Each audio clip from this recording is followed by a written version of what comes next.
Apesar do meu canal ser um canal de política, um canal extremamente político e que comenta vários assuntos de política no decorrer dos acontecimentos, é um canal conservador.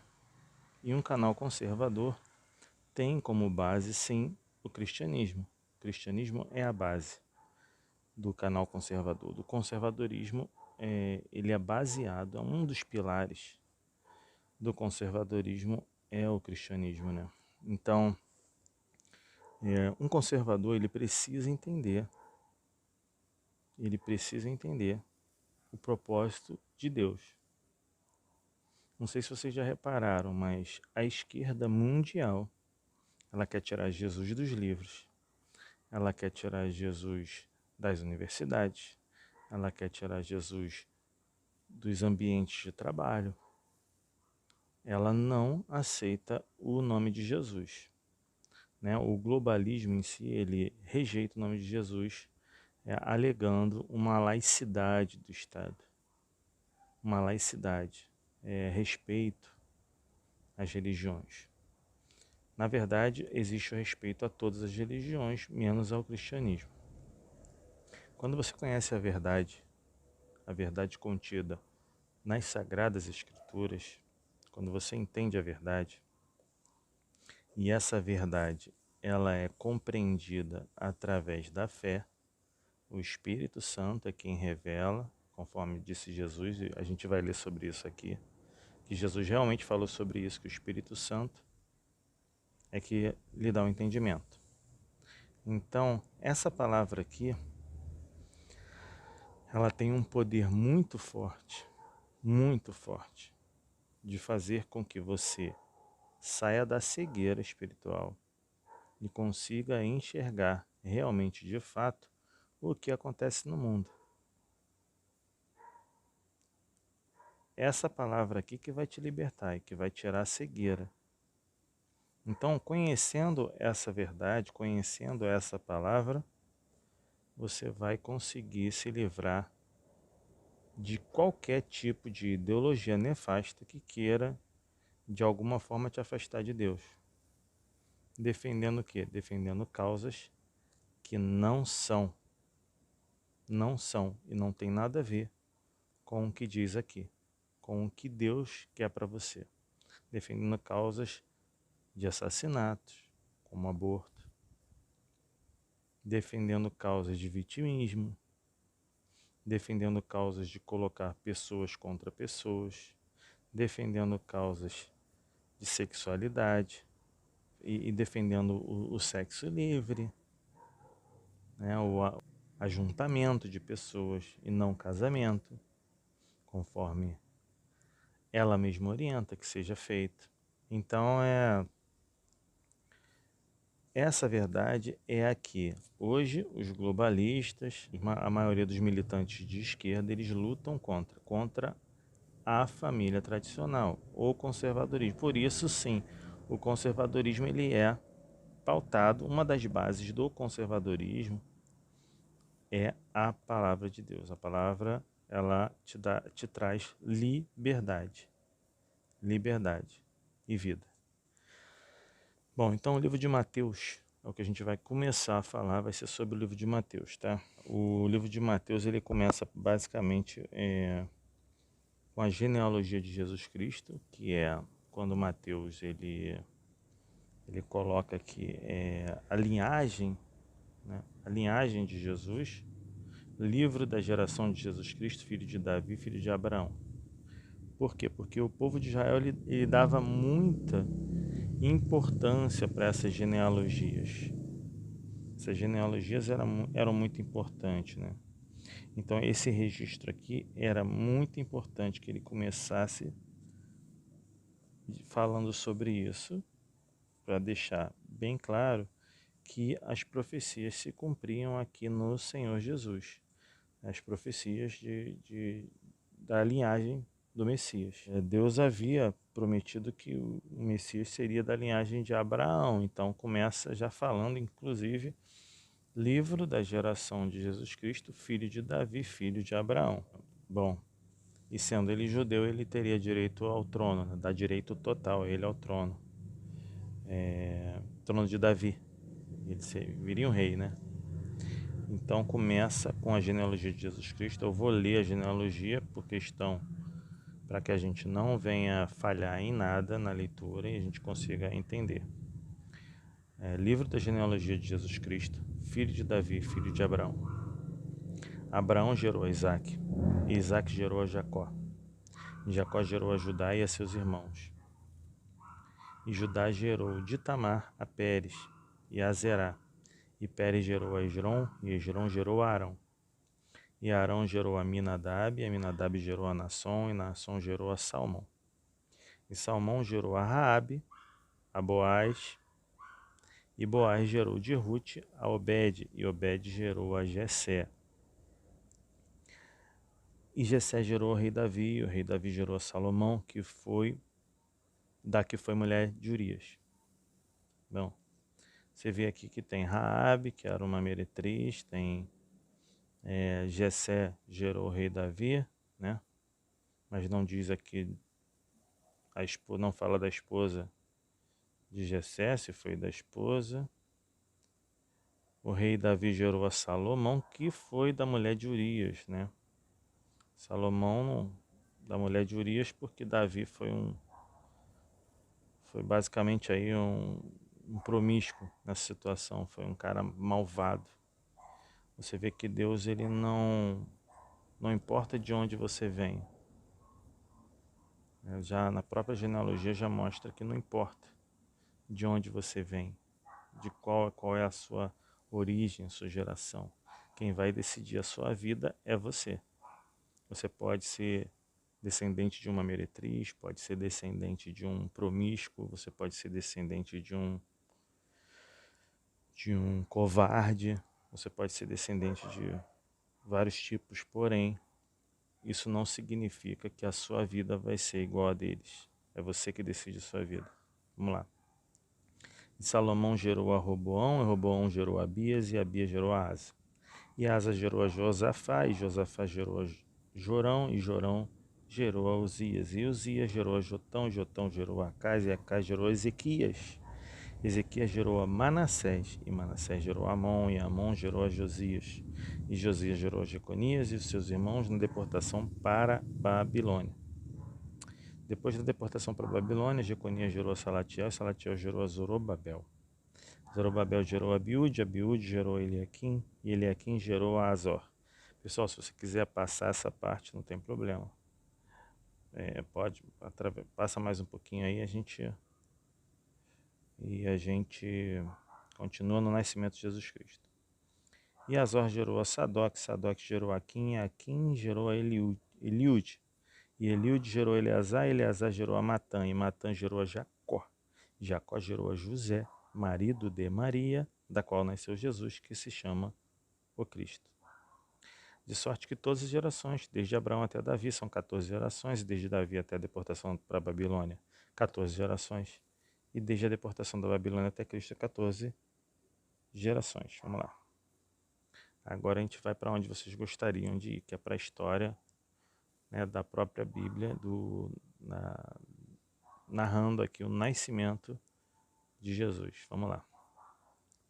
Ora, o nascimento de Jesus Cristo foi assim: estando Maria, sua mãe, desposada com José, antes de se ajuntarem,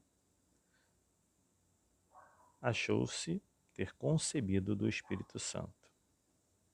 Então José, seu marido, sendo justo, e a não queria infamar, intentou deixá-la secretamente. Na verdade, antigamente, o noivado era tão importante quanto o casamento, tá? Eles estavam noivos, estavam perto de se casar, e aconteceu de Maria se encontrar grávida, sem ter conhecido José. Ou seja, um milagre. Bom, Deus é o Deus dos milagres. Jesus fez muitos milagres. E esse só foi um milagre que Deus pode fazer. Você pode não acreditar que Maria engravidou do Espírito Santo, você pode pensar que você bem entender, mas Deus é o Deus de milagres. Ele faz o que bem entende, ele faz o que quer, como quer, da maneira que ele quiser. E ele para gerar o seu filho no mundo, ele fez através de um milagre. O José era comprometido, ele era noivo. José e Maria eram comprometidos. E o adultério durante o período de noivado, olha só que coisa forte. Era um pecado mais sério do que depois do casamento, naquela época. Pecado mais sério. Eu estou entrando aqui na parte mais... Eu estou explicando mais ou menos o que aconteceu. Era um pecado mais sério do que depois do casamento, né? Existiam vários tipos de morte naquela época, vários tipos de penas de morte, né? A verdade seria apedrejamento primeiro, ateamento de fogo segundo, decrescente, né? Apedrejamento era a pior forma. Apedrejamento, ateamento de fogo, decapitação, estrangulamento. Um homem que tem relações sexuais com uma mulher noiva é submetido à mesma punição de alguém que teve relações com a sua mãe, ou seja, o apedrejamento. Então, fazia sexo com a noiva era como se fizesse com a própria mãe. Então, assim, José teve medo. José teve medo de Maria aparecer grávida, ele não ser o pai. Pensa bem, a Maria apareceu grávida, ele não era o pai. Ela poderia aparecer grávida e eles ainda eram noivos. Olha que situação difícil. Ele estava condenado à morte, ela também. Então ele não queria infamar e tentou deixá-la secretamente. E pensando ele nisso, eis que em sonho ele apareceu um anjo do Senhor. Ele foi dormir pensando em deixar ela, assim que ela disse que estava grávida. Normalmente, pessoal, agora vamos para a parte espiritual da situação. Quando você que está me ouvindo aí, recebe a Deus, recebe a Jesus dentro de você, algo em você muda. Vai mudar. Não importa quem quer que você seja, vai mudar algo na sua vida. E essa mudança vai assustar aqueles que estão à sua volta. Essa mudança no seu comportamento, a mudança nas suas atitudes, na sua maneira de falar, vai assustar aqueles que estão à sua volta. Por quê? Porque é o Espírito Santo dentro de você. É diferente, você fica diferente. Quanto mais próximo de Deus, mais diferente você fica. E não foi diferente com José. José também ficou assustado com a situação e ele quis se afastar, como muitas pessoas se afastam de nós. Mas Deus chegou para ele, né? Vamos ver aqui. E pensando ele nisso, eis que em sonho lhe apareceu um anjo do Senhor dizendo: José, filho de Davi, não temas receber a Maria, tua mulher, porque o que nela está gerado é do Espírito Santo. Um dia, essa pessoa que convive com você vai entender que o que está em você é o Espírito Santo. Porque isso vai ser revelado a ela. Mas depende do seu testemunho. Se realmente o Espírito de Deus habitar em você, o teu testemunho vai mostrar para essa pessoa que existe um Espírito dentro de você que se chama Santo, o Espírito Santo, e que é Ele quem faz essa mudança na sua vida, essa mudança no seu comportamento, essa mudança nas suas atitudes. Aí ele vem para ele e fala: E dará à luz um filho e chamarás o seu nome Jesus, porque ele salvará o seu povo dos seus pecados. Aí vem a forma grega do hebraico Yeshua, né, que significa o Senhor salva. Vem essa forma Yeshua, né, Jesus, porque ele salvará o seu povo dos seus pecados. Isso aí é só uma explicação do nome. E tudo isso aconteceu para que se cumprisse o que foi dito da parte do Senhor pelo profeta. Pelo profeta, se não me engano, Isaías. Foi pelo profeta Isaías? Isaías, profeta Isaías. Eu falei sobre isso? Não. Eis que a virgem conceberá e dará à luz um filho, chamarão seu nome Emanuel, que traduzido é Deus conosco, Deus conosco.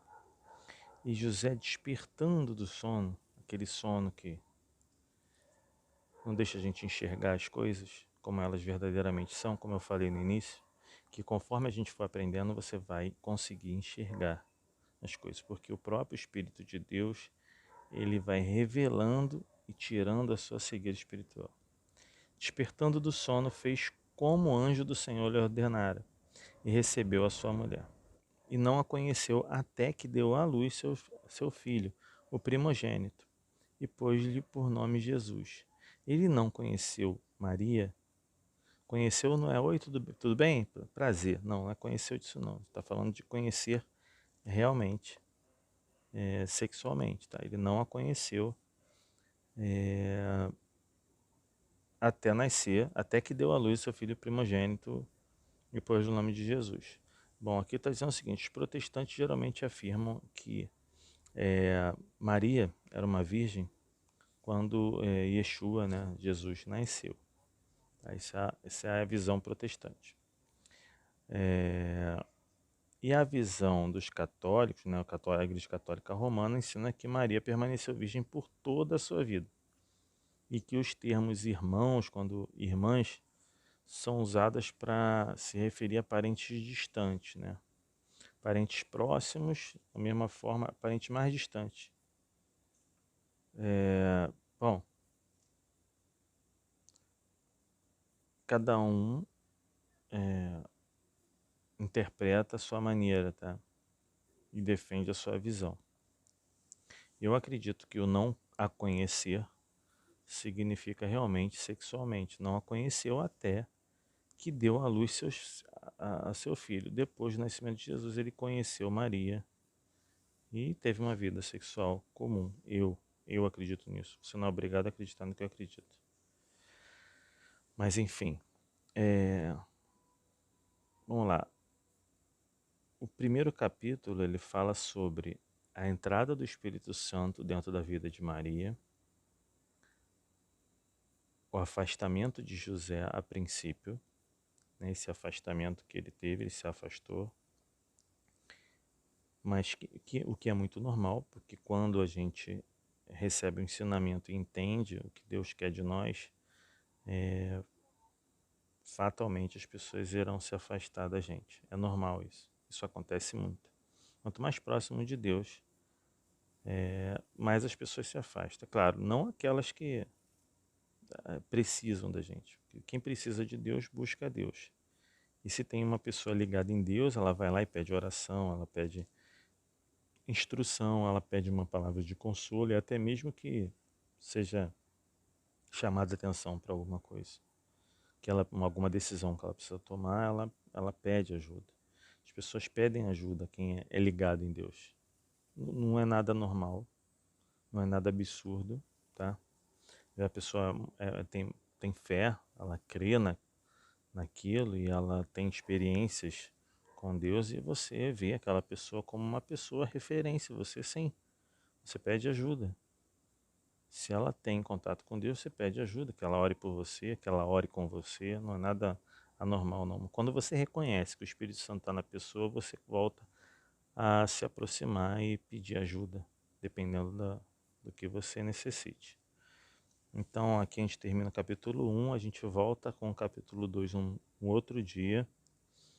A gente vai conversar sobre o capítulo 2 de Mateus e depois a gente vai para o capítulo 3, 4. Eu não sei quantos capítulos tem, mas a gente vai até o final. 28. São 28 capítulos, a gente vai ler esse Mateus, primeiro livro do Novo Testamento. E isso a gente vai entender o que o Espírito Santo, que Deus tem para falar com a gente. Mas a princípio é isso aqui. Agradeço vocês terem ficado até o final. Um forte abraço e vamos aprender da Bíblia, porque a Bíblia, o cristianismo é a base do conservadorismo, tá? Se você é conservador, um bom conservador conhece essa palavra aqui. Forte abraço, fique com Deus, até o próximo vídeo.